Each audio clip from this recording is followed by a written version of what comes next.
السلام عليكم ورحمة الله تعالى وبركاته. نتمنى يعجبكم هذا الفيديو ان شاء الله.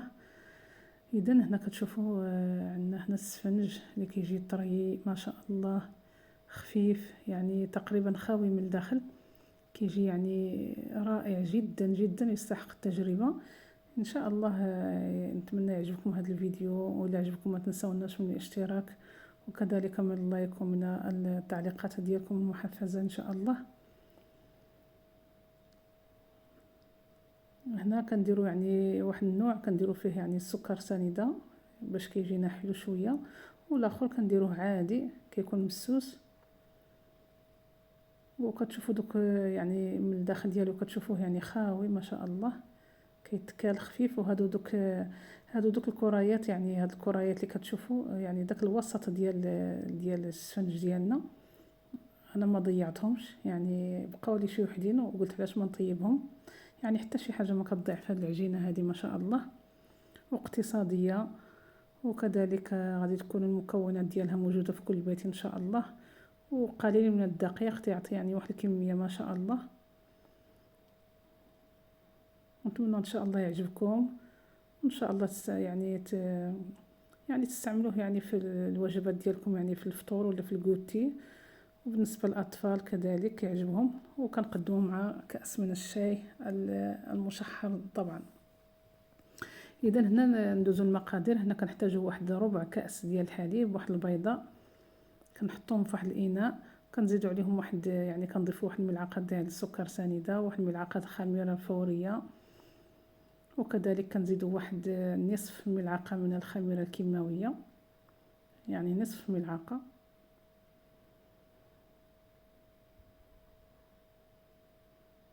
وهنا كنضيف واحد يعني القليل من الزبده المذابه، يعني واحد 2 معالق تقريبا.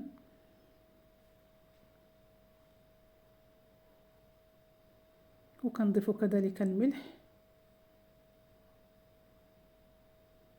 يعني على حسب الرغبه. وكنحركوا هاد المواد ديالنا كلهم او هاد المكونات، وكنضيفوا الماء الدافي ديالنا، يعني القياس اللي غادي نديرو هاد الوصفه يعني على كل واحد، يعني على حسب كل واحد شحال بغى يدير ديال الدقيق.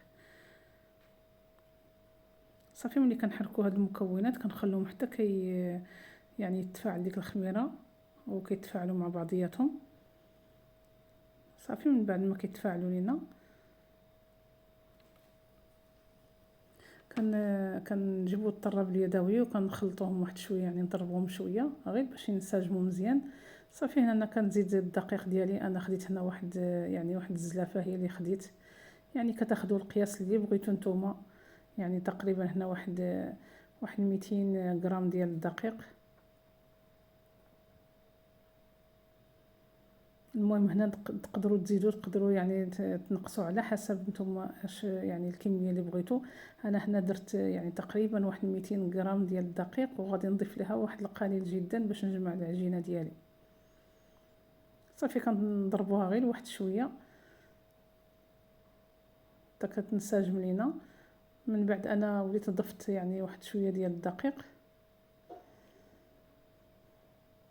المهم الدقيق راه تيبقى على حسب يعني يعني الكميه اللي بغيتو نتوما، يعني راه القليل جدا مثلا 250 غرام راه كدير لكم واحد الكميه ما شاء الله. صافي انا ملي جمعت العجينه تاعي خصها تكون هكا يعني مطلوقه، ما تكونش يعني تكون قاصحه، كتكون كتلتصق في اليدين. صافي غادي نجمعها هنا، وغادي ندهن يديا بشويه ديال الزيت باش نجمعها.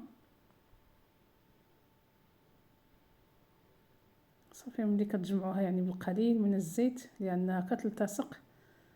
هانتوما كما كتشوفوها يعني راه الاستيك، ما كندلكوها ما والو، كنخلوها هكا. وكنجيبوا واحد يعني كتشوفوا القوام ديالها كيفاش داير.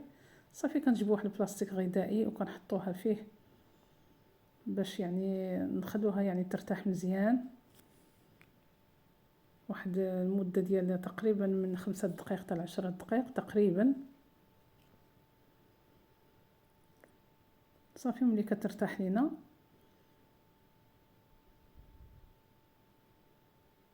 نزولوا ليها هذاك يعني الكيس بلاستيكي. صافي كنجمعوها هنايا وغادي نجيبو واحد يعني نجيبو شويه ديال الدقيق ديالنا باش نجمعوها. غادي نرشو سطح العمل. دابا غادي نستعملو الدقيق، ما غاديش نستعملو الزيت. صافي غادي نجمعوها نشكلوها على شكل كره.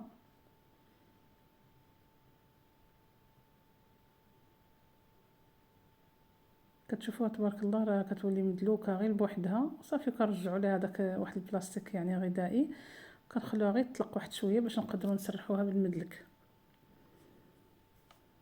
كتشوفوا ما شاء الله راه كتجي مدلوكه بدون جهد. صافي غادي نجيب المدلك ديالي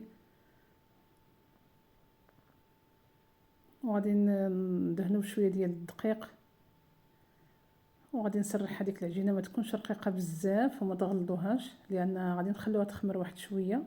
صافي المهم كل مره غادي تبقاو ديروا الدقيق في سطح العمل، ولا ديروا يعني تقدروا ديروا حتى الورق ديال الطبخ. انا عندي هاد يعني هاد سطح العمل ما كيلصقش. المهم كتجيبوا واحد السيركل دائري بحال هكا. انا خديت يعني هادو كتعرفوهم ديال البلاستيك، انا خديت يعني الحجم الكبير. صافي كنقطع به دوك البيني تاعي او السفنج.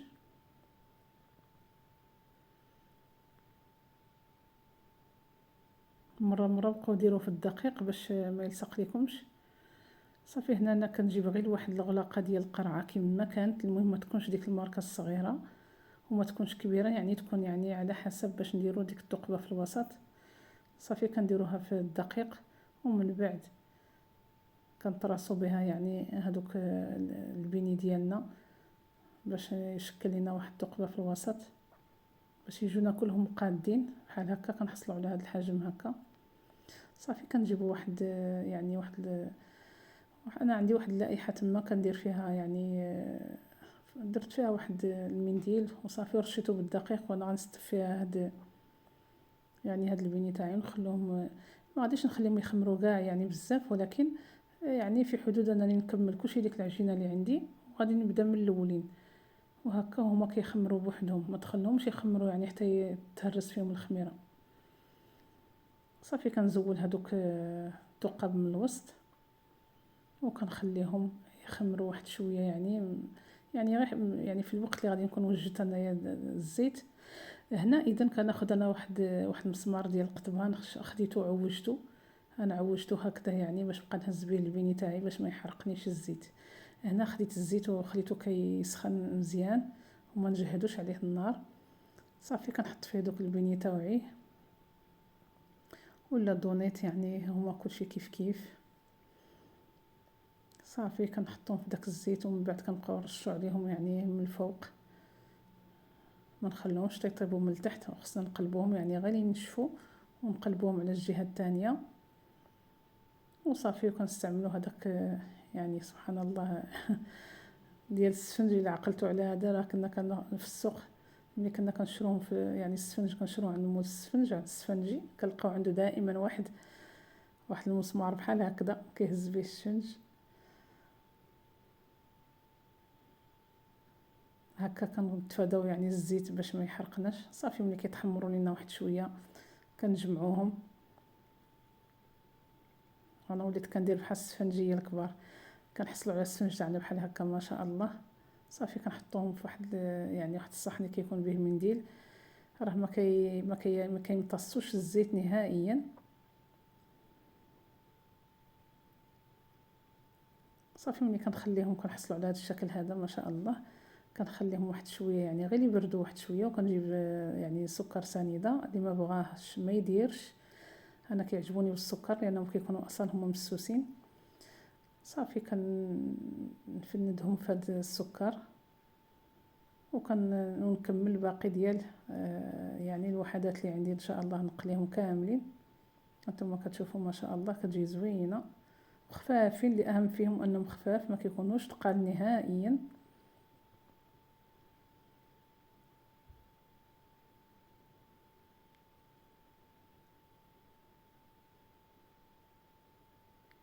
صافي هنا ملي نكمل يعني الوحدات ديالي كلهم ان شاء الله كنحصلوا عليهم بهذا الشكل هذا. كما كتشوفوا ما شاء الله كيجيو يعني رائعين جدا، يستحقوا التجربه صراحه، خفافين يعني على حسابي هاد الوصفه هذه.